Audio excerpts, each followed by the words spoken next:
The Ajuuraans in Kenya assemble in hundreds to give a befitting state reception to philanthropist and social worker Farxiyo Abdullahi during her visit to Kenya. A unique welcome ceremony was displayed, bringing together the community's professionals, elders, youth, women and members from the political class. The day was 1st November 2020 at 10 p.m. when hundreds of people eagerly waited Mrs. Farxiyo at the Jomo Kenyatta International Airport. And when the Boeing British Airways flight landed at the airport, things took a different dimension when she jetted out.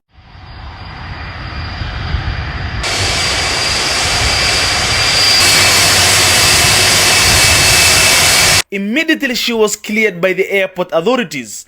She was received with dance and ululations as people chanted the slogan of "Welcome home Farxiyo." At the international arrival waiting place, she was gifted with a flower, the Kenyan flag, and Ajuuraan flag. Later, the convoy of her entourage led its way through Mombasa Road to the city center. The convoy only missed a police siren, which by law is not allowed.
One of 4-star hotels in Nairobi was identified by Ajuuraan community for their meeting with Farxiyo, where she held discussion on several issues whose main agenda was how to unite the Ajuuraan across the globe, as well as working for the betterment of the community. Farxiyo Abdullahi is a Canadian citizen, a renowned philanthropist, a humanitarian, ambassador to Ajuuraan community in diaspora, and a social worker. In one-on-one interview with ARF Media Group, Farxiyo paid gratitude to Ajuuraan community and talked about how honored she was received upon her arrival. My name is Farxiyo Abdullahi, and I'm really grateful for Ajuuraan community in Kenya. They are well organized, they are mashallah, they're so amazing. They welcomed me like, from the bottom of their heart. And I couldn't believe the first time when I see all these people in the airport, and I'm like, who is this, who is that? And and finally I came to know everyone is family and they are Ajuuraan. And mashallah, I'm really so happy and so proud of every Ajuuraan that received me from the airport to the point of reception, and then welcoming me at home here, and I feel at home. Mashallah, I'm thankful. Farxiyo worked as a social worker for 15 years, where she helped needy people. She was in the forefront in pursuing Ajuuraan unity globally. She is passionate for helping people to work for a living that she has described as a gift from God. I'm a community worker. I do a lot of helping community. That's my base job that I always do. It's kind of a social worker. So, and I think this is also something Allah gifted me. It's not of just being a work, or it's just not being my job. I feel like since I was young, and I used to just help people. That's my in me, and I feel like it's my obligation to do that. So I would like to say that it's a gift from Allah, it's a gift from God, that I feel and I always want to do something for others. That makes me happy. Her visit is not only Kenya, but she will be visiting some other countries in East Africa region, which include Ethiopia and Somalia, where she will still have a number of activities. Actually, I started from Kenya because I have a lot of people that I know from Kenya and I have some family members. Then I'm heading to Somalia, inshallah. Still, I have some family members in Somalia. I have friends there. And then, inshallah, from there I'll go to Ethiopia, which I've never been into that place before. So yeah, it will be Kenya, Somalia, Ethiopia, and inshallah, whatever other places where Ajuuraan are, I will go. Farxiyo leads a social group network that brings together Ajuuraan community globally and recently successfully implemented development projects in Kenya, Somalia, and Ethiopia. The projects are aimed at helping orphans, building mosques, paying medical bills to the people who are unable to afford, and helping less fortunate members in the society. The Ajuuraan community positioned Farxiyo Abdullahi as an Ajuuraan queen globally. In one of the city hotels, a VIP dinner was organized in her honor by the Ajuuraan community that brought together many people, and speakers at the event termed Farxiyo as an icon celebrated globally by the Ajuuraan community. The journey you have started, madam, is a great journey. Anyway, we are ready to travel that journey as a family, as a community, but it's a great journey, madam. May Allah subhanahu wa ta'ala give us that hope to travel that journey. I know what it means for Farxiyo to go through what she's going through. She wants to connect all Ajuuraans, wherever they are in the world. Madam, is that not so? Is that not your wish? It's the same hope that has taken Obama to where he was from just a poor boy. That's the ABC. بسم الله الرحمن الرحيم الحمد لله رب العالمين اللهم صل وسلم وبارك على نبينا محمد أما بعد أنا وبولي أحمد معلم كو لو يقان حاج بولي حانا هي دادك كميت كعدون كبيش أجوران يعني كميت هاي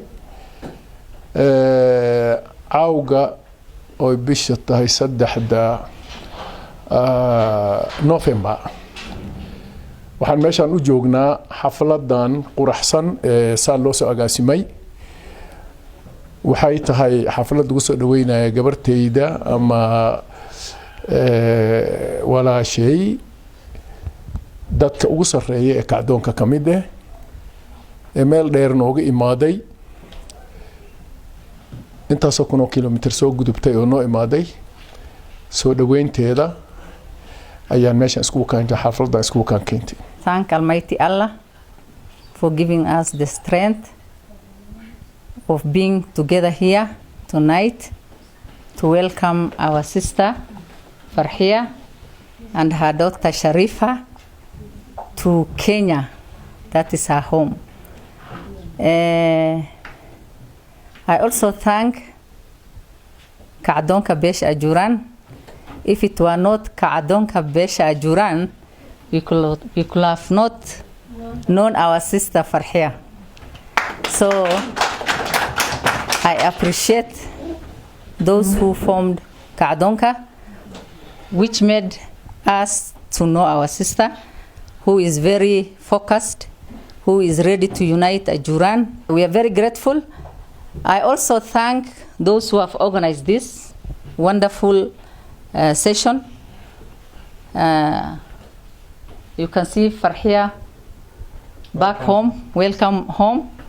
All those who have put their effort to make these things successful, I also appreciate them.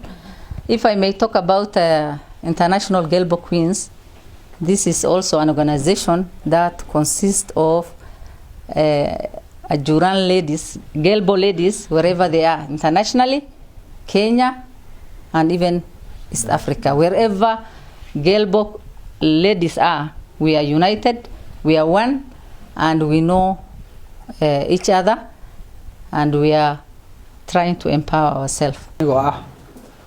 Maxamed Xasan Tayfakali kana tirsan Kacdoonka Beesha Ajuuraan kana soo hayaamay magaalo u jirta Nairobi 60 kilomitir sababtu ana wax kale ahayn sidaan u soo dhaweyn lahayn walaashii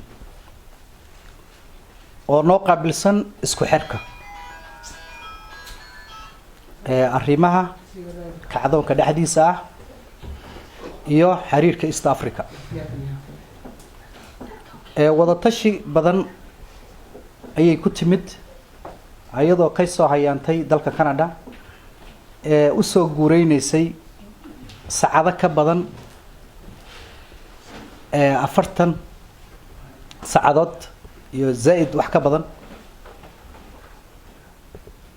sababtu ay tahay in ay isu keento beesha bulshaweentana ay ka shaqeysa horumarinteeda. السلام عليكم. ربي اشرح لي صدري ويسر لي امري واحلل عقدة من لساني.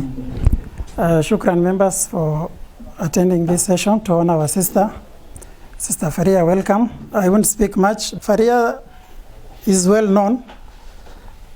When you write and you speak from your heart, it goes from your heart and it goes to the other people's heart. But when you speak and you write from your tongue, it goes to other people's ears and it lives with the other ears. So Farxiyo, her audios in Kadonka and her writings have touched all of us because of the sincerity of her heart and her actions. That's why there is a lot of barakah in what she's doing. We have coronated her as Ajuuraan Queen. The family has also coronated her as TS Queen. My sister Farxiyo, your beautiful daughter Sharifa. On behalf of my family, let me take this moment to welcome you to Nairobi. We are very happy to have you here tonight. And